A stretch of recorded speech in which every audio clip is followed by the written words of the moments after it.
की interest payments को delay किया गया और उसी के साथ साथ स्टेट बैंक एक टफ की स्कीम लेकर आया जिसमें अरबों रुपया जो है हमारे इंडस्ट्रियलिस्टों को, चाहे वो एक्सपोर्टर हो, लोकल इंडस्ट्रियलिस्ट हो, उसको 2%, 3%, 4% के ऊपर आसान शराइत के ऊपर सरमाया फराहम किया गया, जिससे आज पाकिस्तान के अंदर हज़ारों की तादाद में स्पिनिंग मिल्स की मशीन्स आ रही हैं, डाइंग मशीन्स आ रही हैं, यहाँ पर पावर लूम्स बड़ी तादाद के अंदर जो है वो लग रही हैं। और ये तमाम मॉडर्न टेक्नोलॉजी है जिससे एफिशिएंट प्रोडक्टिविटी हासिल होगी, जिससे पाकिस्तान की एक्सपोर्ट्स में इजाफा होने जा रहा है। पाकिस्तान में लाखों नौकरियां क्रिएट होंगी जो कि हमारे मज़दूरों को मिलेंगी। और उससे इम्पैक्ट क्या इस चीज़ का आया है कि हमारे पावर लूम सेक्टर ने फैसलाबाद के अंदर लेबर्स की तनख्वाहें उनको प्रॉफिट हुआ, मुनाफा में हुआ, लेबर्स की तनख्वाहें उन्होंने बढ़ाई। तो मैं समझता हूँ कि इसका पूरा एक इम्पैक्ट इस लिहाज से जो है वो जनरेट होता है। और आपके इल्म में होना चाहिए कि इसी तरह हमें जो बार बार एक बात सामने आती है, ये कराची के हालिया इंतखाब में भी आपने देखा कि किस तरीके से 5% वोट लेकर टोटल एक इंतखाबी हलके का एक उम्मीदवार जीतता है और एक नेशनल असम्बली का जो हलका है उसमें 5% वोटों के साथ आप किस तरीके से पूरी कंस्टिट्यूंसी की जो है वो नुमाइंदगी कर सकते हैं। और आम तौर के ऊपर यहाँ पर तो एक यूनियन काउंसिल का उम्मीदवार जो है वो इतने वोट ले लेता है जितना एक कौमी असम्बली का मेंबर कराची जैसे पॉपुलेटेड हलके से वोट लेके जो है वो कामयाब हो रहा है। और 21% जो है वो पूरे हलके के अंदर टर्न आउट सामने रहा। ये लम्हा फ़िक्रिया है, ये लम्हा फ़िक्रिया है पाकिस्तान की जमहूरियत की, मैं समझता हूँ पायदारी के हवाले से, और ये सोचने का अमर है इलेक्शन कमीशन के हवाले से भी और पाकिस्तान की तमाम सियासी जमातों के हवाले से भी। और आप इतने वोट्स के साथ किसी पार्टी की पॉपुलैरिटी को भी जज नहीं कर सकते, किसी एक पार्टी की मकबूलियत को भी जज नहीं कर सकते। और आप ये देखें कि कोविड की सूरत हाल भी थी, रमज़ान भी था, टर्न आउट जो है वो इंतहाई कम रहा और उसके बाद जो है वो एक दूसरे के ऊपर धांधली के इल्ज़ामात लगा रहे हैं। यानी कि PMLN पीपल्स पार्टी के ऊपर इल्ज़ामात लगा रही है और पीपल्स पार्टी जो है वो PMLN को डस्का की कहानियाँ जो है वो याद करवा रहे हैं।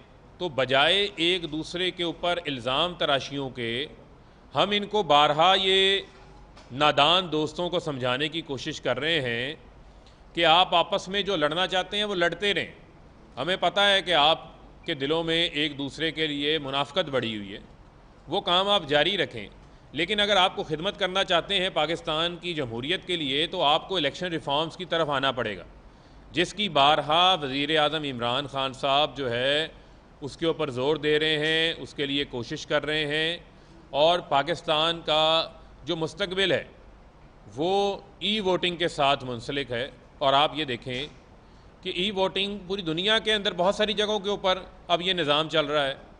अब जो है वो दुनिया के अंदर इंफॉर्मेशन टेक्नोलॉजी जो है उसका ज़माना है, वो इतनी तरक्की कर चुकी है कि हमें टेक्नोलॉजी का इस्तेमाल करने से किसी किस्म की जो है वो ममानत या दरेग नहीं करना चाहिए, हमें उसको यूटिलाइज़ करना चाहिए, इंट्रोड्यूस करना चाहिए। शोर क्या मच रहा है जी, फॉर्म 45 लेट आ रहे हैं जी, गिनती नहीं हो रही जी, अपना पोलिंग एजेंट्स के साइन नहीं हो रहे। अगर यही आपका इलेक्ट्रॉनिक वोटिंग मशीनों के ज़रिए आप वोट कास्ट करेंगे तो आपके वोट काउंट भी फौरी हो जाएगा, आपका वोट डिले भी नहीं होगा और उसके अंदर जो इंसानी इंटरवेंशन है वो भी ख़त्म हो जाएगी। जिस किस्म के इल्ज़ामात जो हैं वो कराची के इंतखाबात के अंदर हमें नज़र आए हैं, तो मैं समझता हूँ कि इससे इनको सीखना पड़ेगा। ऑपोजिशन जो है वो पार्लियामेंट के अंदर आए, हुकूमत के साथ बैठे और बैठ के इलेक्शन रिफॉर्म्स के ऊपर जो है मैं समझता हूँ कि काम करना अब वक्त की जो है वो ज़रूरत है।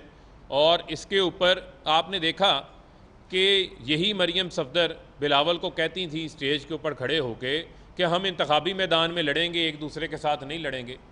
और कल जो एक दूसरे के ऊपर इल्ज़ामात लगाए गए, एक दूसरे को सिलेक्टेड कहा गया, वो तमाम चीज़ें जो हैं वो आपके सामने हैं। तो इनको मैं समझता हूँ कि अब एक मैच्योर लीडरशिप का जो है वो किरदार अदा करने की ज़रूरत है और उसके लिए हमें आगे बढ़ने के लिए बड़ा इम्पॉर्टेंट है कि हम इलेक्शन रिफॉर्म्स की तरफ जो है वो जाएं और इलेक्शन रिफॉर्म्स को हम अपनाएं।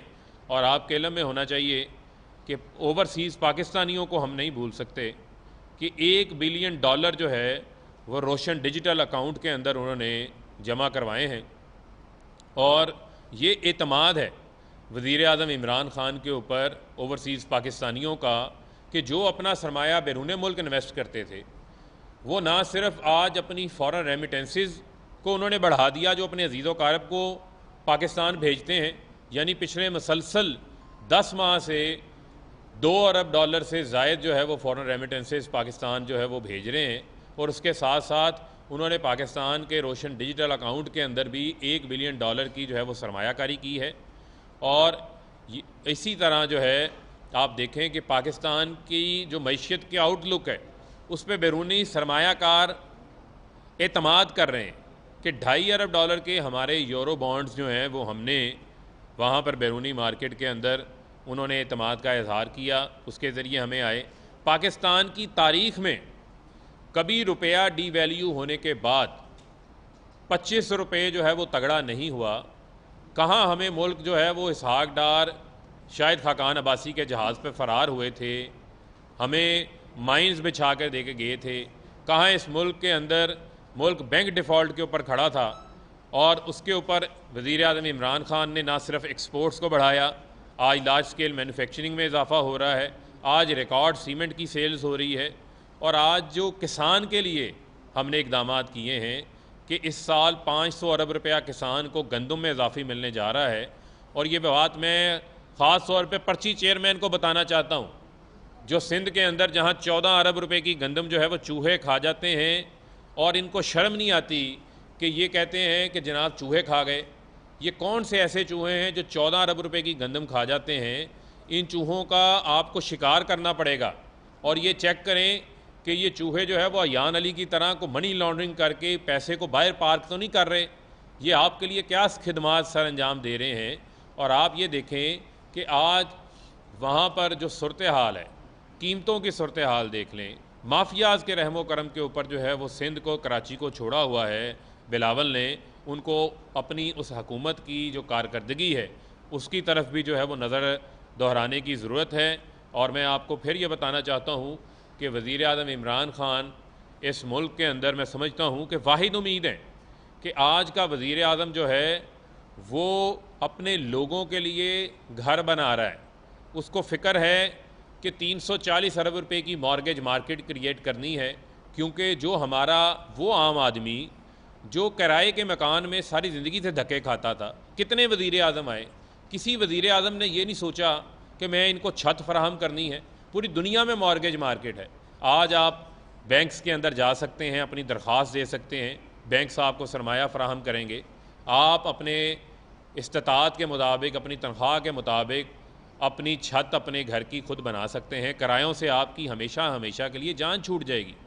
महीने की 5,000, 7,000, 10,000 किस्त अदा करके जो 15,000, 20,000 रुपये किराया पे आप रहते हैं, उससे मैं समझता हूँ कि आपको छुटकारा मिलेगा। और पाकिस्तान का जो मैं समझता हूँ कि सबसे बड़ा जो मंसूबा जो आम आदमी का मसला है वो उसका इलाज है, हेल्थ का निज़ाम है। जो सेहत इंसाफ कार्ड है खैबर पख्तूनख्वा में सारी आबादी को मिल चुका। पंजाब में इस साल 31 दिसंबर तक पूरी पंजाब की आबादी को हेल्थ कार्ड मिलेगा, जिससे आप 10 लाख रुपए की सालाना अपना इलाज जो है वो करवा सकते हैं। तो ये वो तमाम तर इनिशिएटिव्स हैं जो वज़ीर आज़म इमरान ख़ान ने डायरेक्टली आम आदमी को मद्देनज़र रखते हुए किए हैं। और आज के वज़ीर आज़म अपनी शुगर मिल्स नहीं लगा रहा, वो मनी लॉन्ड्रिंग नहीं कर रहा, वो बैरून मुल्क अपने असासे नहीं बना रहा, फ्लैट्स नहीं बना रहा। उसको फ़िक्र है तो आम आदमी की फ़िक्र है।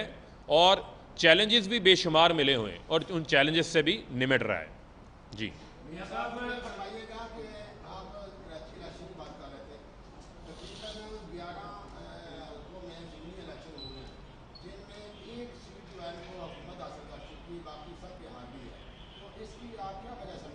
देखें, बात यह है कि ज़िमनी इंतखाबात की हर हलके की एक अपनी डायनेमिक्स होते हैं और उसको आप एक ओवरऑल ये नहीं कह सकते जी कि हुकूमत ज़िमनी इंतखाबात हार गई।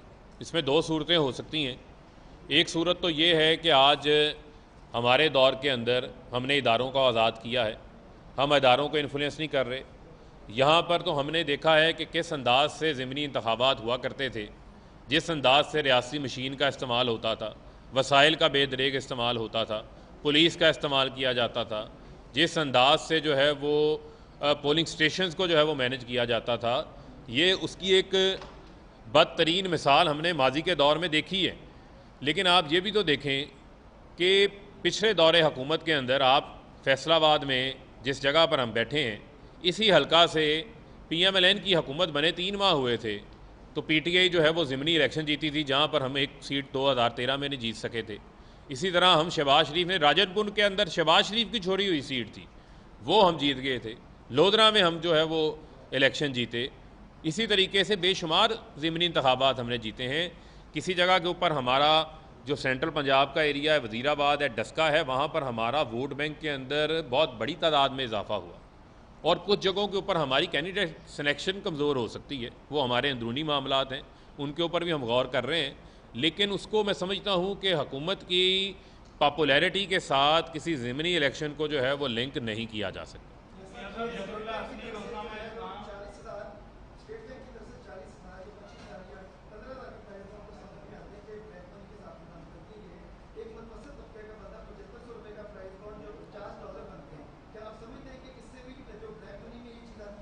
देखिए, इसको देखा जा सकता है।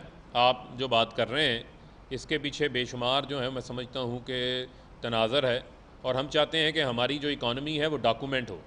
आज मैं ये बात खुशी से आपके साथ जो है वो शेयर कर सकता हूँ कि हमने GST के अंदर तो इजाफ़ा नहीं किया। हमने बड़ा आसान काम था, PMLN की हुकूमत ने आते साथ 1% जो है वो GST के अंदर इजाफ़ा कर दिया था। हम इनडायरेक्ट टैक्सेस की जो है वो भरमार कर देते, वो हमने भरमार नहीं की, बल्कि हमने टैक्स नेट को बढ़ाने की कोशिश की है। और आज भी जो अप्रैल के फिगर्स आए हैं, इसमें भी जो है वो FBR ने 350 अरब से ज़ायद का टैक्स कलेक्ट किया है। टोटल हम 3750 अरब टैक्स जो है वो 10 माह के अंदर कलेक्ट कर चुके हैं, और इंशाल्लाह हम अपने टारगेट को अचीव करेंगे। और एक और बात आपको बताना चाहता हूँ कि आप ये देखें कि दुनिया में पेट्रोलियम की कीमतों में इजाफा हो रहा है, और हम चाहते हैं, वज़ीर-ए-आज़म इमरान खान साहब ये चाहते हैं कि हम अपने गरीब आदमी के ऊपर पेट्रोल की कीमतों का इजाफे का बोझ ना डालें।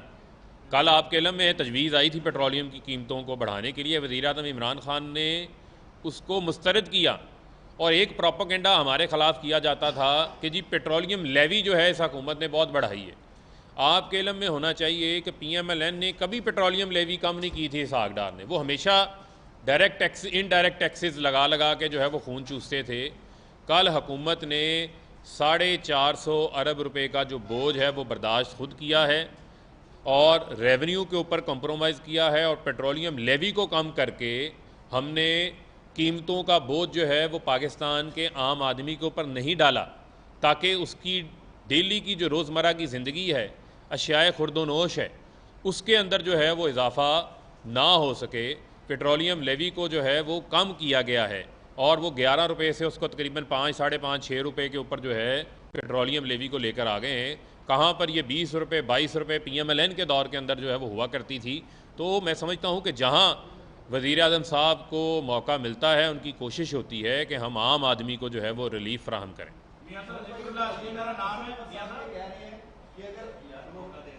चलें, आप कर लें।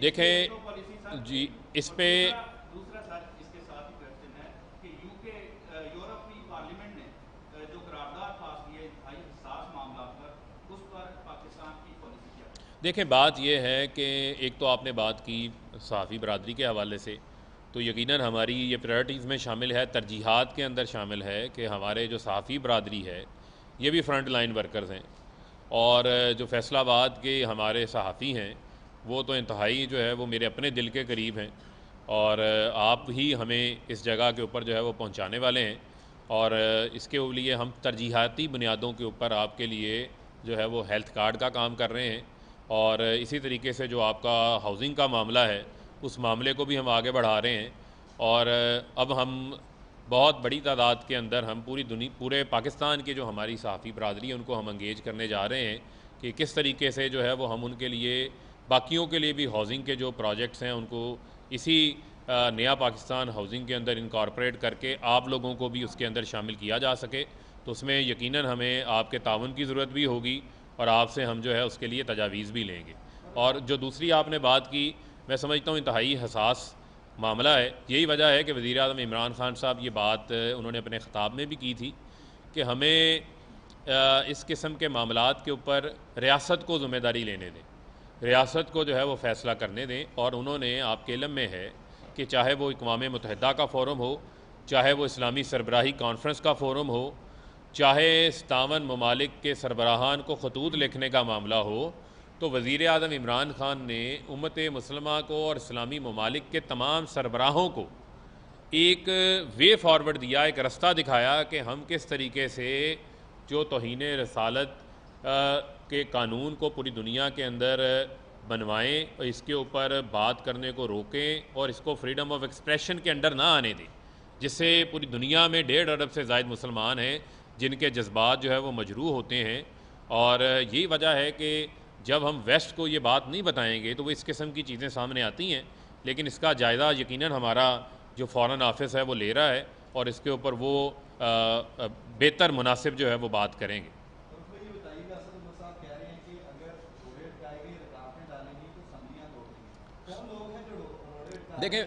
देखें बात ये है, जो ये इख्तियार है, ये इख्तियार तो पाकिस्तान के हर वज़ीर आज़म के पास मौजूद है ना। ये इख्तियार तो उसको आइन देता है। तो एक तो वो इख्तियार के ऊपर तो कोई बहस नहीं है, उस इख्तियार को एक्सरसाइज करना है नहीं करना, कब करना है, ये भी एक प्रोग्रेटिव किसी मुल्क के वज़ीर आज़म का है। लेकिन वो एक कॉन्टेक्स्ट के अंदर बात कर रहे थे कि वज़ीर आज़म इमरान खान को आप देखें कि जब से हमारी हुकूमत बनी है हर लम्हे के ऊपर जो है वो हमें ब्लैकमेल करने की कोशिश की गई। और पहली तकरीर में वज़ीर आज़म इमरान खान ने कहा था कि ये माफियाज जो हैं ये सब इकट्ठे हो जाएंगे, और आपने देखा कि सब इकट्ठे हुए। पहले फजलुर रहमान के ज़रिए रेंटे धरना करवाया गया, जिसके अंदर कंटेनर मुस्लिम लीग नून ने दिया, बावर्ची जो है वो पीपल्स पार्टी ने दिया, और आज भी ये जमातों ने इकट्ठे होकर कभी अदम एतमाद की धमकियाँ, कभी इस्तीफ़ों की धमकियाँ, कभी लॉन्ग मार्च की धमकियाँ, हर किस्म का हरबा जो है वो इन्होंने इस्तेमाल करके देखा। और फैटफ जो आपके इल्म में है कि कौमी सलामती से मुतल्लिक़ और दुनिया के साथ पाकिस्तान के ताल्लुकात से मुतल्लिक़ जो मामला था उस पर भी NRO लेकर आ गए थे 34 शिक्कें। तो क्योंकि इन्होंने हमेशा अपनी सारी ज़िंदगी अपनी ज़ात को कौमी मफादात के ऊपर तरजीह देते आए, तो वज़ीर आज़म साहब तो इनसे भी ब्लैकमेल नहीं हुए। तो मैं ये समझता हूँ कि इमरान खान का जो कल का जो मैसेज था वो ये बड़ा क्लियर था कि कोई भी शख्स जो है वो वज़ीर आज़म इमरान खान को ब्लैकमेल करके, यानी कि हुकूमत गिराने का लालच कद की धमकी लगाकर उनको ब्लैकमेल नहीं कर सकता। वो इक़्तिदार में अपनी ज़ात के लिए तो नहीं आए। आप देखें ना कितने वज़ीर आज़म आए होंगे, किसी ने सब ने किसी ना किसी तरीके से, बहुत सारों ने, जो ख़ास तौर पे हमारे सामने मिसालें मौजूद हैं, चाहे वो जरदारी देख लें, चाहे वो नवाज़ शरीफ देख लें, शहबाज शरीफ को देख लें। क्लासिक केस है कि भाई 1990 में 25 लाख का आपके एहसासे थे, 2018 में वो 7 अरब पे पहुँच गए। ये तो वो हैं जो डिक्लेयर्ड हैं, टिप ऑफ द आइसबर्ग हैं, उनकी भी वो वजाहत नहीं पेश कर सके। टीटीओ का मामला सामने आ रहा है, जाली अकाउंट्स का सामने आ रहा है, पापड़ वाले का, फलूदे वाले का 18-18 हज़ार की तनख्वाह पे चाय पिलाने वाले मुलाजमों के नाम के ऊपर अकाउंट्स हैं। तो ये क्या मजाक बनाया हुआ था इन्होंने पाकिस्तान की जमहूरियत का, पाकिस्तान के अंदर हुकूमत में आकर लूट मार का लंडा बाजार इन्होंने लगाया हुआ था। ये सब जेलों का माल है, ये सियासत करने के काबिल नहीं है, ये जेलों का माल है। और ये वेस्ट के अंदर आप देखें कि सिंध हुकूमत में 500 लोग ऐसे लगाए हुए हैं। हाईकोर्ट ने, सिंध हाईकोर्ट ने ये बात सामने आई, 500 लोग ऐसे हैं जो नैबज़दा हैं, इनको फ़िक्र ही नहीं पड़ता, इनके सर के ऊपर जो है वो जूँ ही नहीं रूंगती, और इनकी जो मॉरल्स हैं, जो अखलाकियात हैं, वो कहाँ चले गई हैं कि ये कहते हैं कि खाता है तो लगाता है। ये पैगाम देना चाहते हैं पाकिस्तानी कौम को, और ये पैगाम देना चाहते हैं कि पहले पैसा चलाओ, इक़्तिदार में आओ, इक़्तिदार में आने के बाद इतना शोर मचाओ, इतना ढोल मचाओ कि जब कभी आपका एहतसाब होने लगे तो आप कहो इंतकामी कार्रवाई हो रही है। तो ऐसा तो नहीं हो सकता। पाकिस्तान ने तो आइन और कानून के मुताबिक चलना है।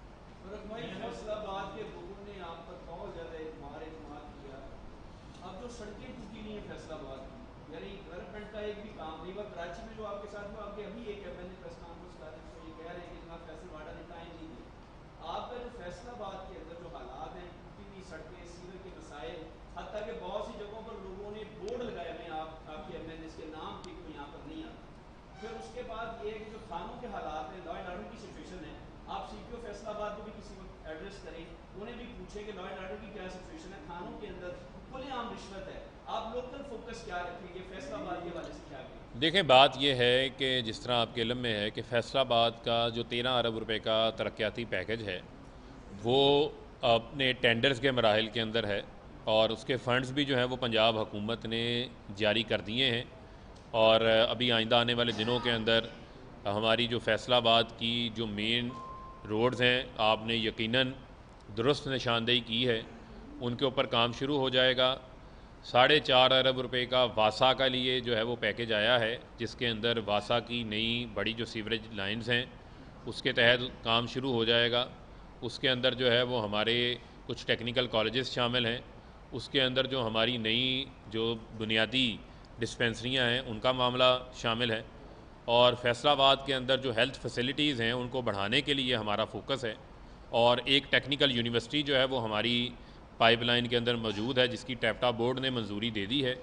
उसके लिए अगर हम इस हफ़्ते इंशाल्लाह जगह का भी इंतखाब कर लेंगे और इसी तरीके से हमारा फोकस है कि फैसलाबाद में जो हमारा चिल्ड्रन हॉस्पिटल है इसका फ़ेज़ 2 उसको PC1 उसका तैयार है, उसको मंजूर करवा लें। FIC के हमारी बिल्डिंग कंजस्टेड हो चुकी है, उसका आउटडोर की बिल्डिंग बननी है, उसके लिए और उनके मसाइल हैं, उसके लिए PC1 हमने तैयार करवा के प्रूव करवा रहे हैं। फैसलाबाद मेडिकल यूनिवर्सिटी को हमने 52 कनाल जो जगह है वो महकमा इरीगेशन से लेकर उनके नाम पर मुंतकिल कर दी। आपके इल्म में है कि फैसलाबाद मेडिकल यूनिवर्सिटी पुराने पंजाब कॉलेज की बिल्डिंग में काम कर रही है, उनके पास अपना कैंपस नहीं था, उसका भी PC1 तैयार है, उसके ऊपर भी काम स्टार्ट हो जाएगा।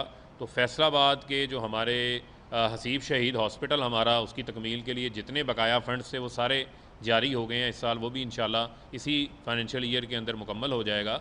तो हमारा फोकस है कि हमने फैसलाबाद को जो है वो एक मसाली शहर बनाना है और इसी तरीके से आप ये भी ना भूलें कि फैसलाबाद के अंदर ही पाकिस्तान का वो पहला स्पेशल इकनॉमिक ज़ोन है इलामा इकबाल इंडस्ट्रियल स्टेट, जो कि फंक्शनल है, जिसमें बड़ी तादाद के अंदर जो है वो बैरून मुल्क की कंपनियां आके सरमायाकारी कर रहे हैं और वहाँ पर लोगों को रोज़गार के मौके भी मिल रहे हैं और ये हमारा फोकस रहेगा। और लॉ एंड ऑर्डर की जो सिचुएशन है उसको भी बैठ के एवेल्यूएट करेंगे और आपके साथ मिल के इंशाल्लाह हम फैसलाबाद के जो मसाइल हैं आपने भी हमारी रहनुमाई करनी है और इंशाल्लाह उसको हम सॉर्ट आउट करेंगे। मई में आप ये देखें कि जो अखबार फरोश आकर गरीब है वो रेलगाह में बैठा बेचारा अपना पट्टा लगा के, पहले थाना सिविल लाइन का एक बंदा आता है, उससे पैसे मांगता है कि हमें कुछ दें, वो नहीं देता, कहता मेरे पास नहीं है। उसके बाद DSP का रीडर आता है DJ 42 नंबर पे, उसको धमकी देता है, उसको उठा के चला जाता है गाली निकाल के। तो इस सिलसिले में जब CPO से बात की है, मरीम शाह से बात की, उन्होंने कहा कि हम कुछ नहीं कर सकते। नहीं इस पे आप इस पे नहीं आप इस पे हमें जो इसकी तफसीलात आपने फ़राहम की हैं ये मेरे स्टाफ ने नोट कर ली हैं और इस पे हम आपको आज फॉलो अप लेके एक्शन लेके आपको नहीं हम आपको एक्शन भी नज़र आएगा और इस पे हम आपको आगाह भी करेंगे। बहुत शुक्रिया।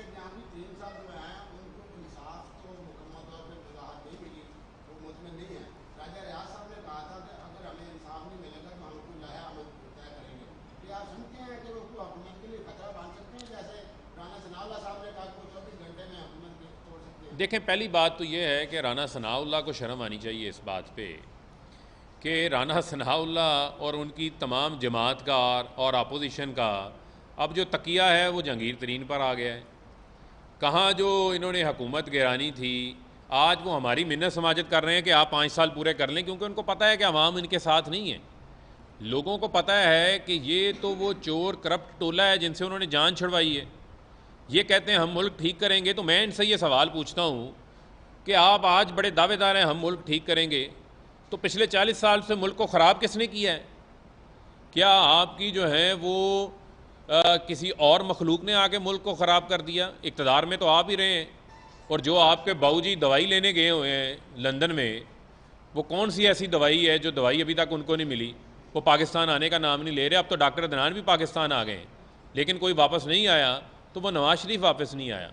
तो लिहाजा राना सनाउल्लाह उनको वापस लाने पे फोकस करें। जहाँ जंगीर तरीन का मामला है, वज़ीर आज़म ने अपने अरकान की से मुलाकात की, उनकी बात को खुले दिल के साथ उन्होंने सुना, लेकिन उन्होंने इस चीज़ का भी इजहार किया कि ये तो हमारा एक असूली मौक़िफ़ है कि चाहे कोई हमारा अपना हो चाहे कोई पराया हो, जिसके ऊपर कोई सवाल उठेगा उसके ऊपर तहकीकात होंगी। तहकीकात हो रही हैं और मुतलका इदारों के अंदर उनके केसेस हैं, वहाँ पर जाकर उन्होंने अपनी मासूमियत जो है वो साबित करनी है, और मैं समझता हूँ कि वो वहाँ पर पेश भी हो रहे हैं। तो लिहाजा हमने अपने जो अरकान असम्बली हैं उनकी बात भी सुनी, उन्हें सुन के अपना मौक़िफ़ भी सामने रखा, और यकीनन मैं समझता हूँ कि आइंदा आने वाले दिनों में आप देखेंगे कि ये तमाम तर हालात जो हैं वो बेहतर होंगे और सेटल डाउन हो जाएंगे। बहुत शुक्रिया।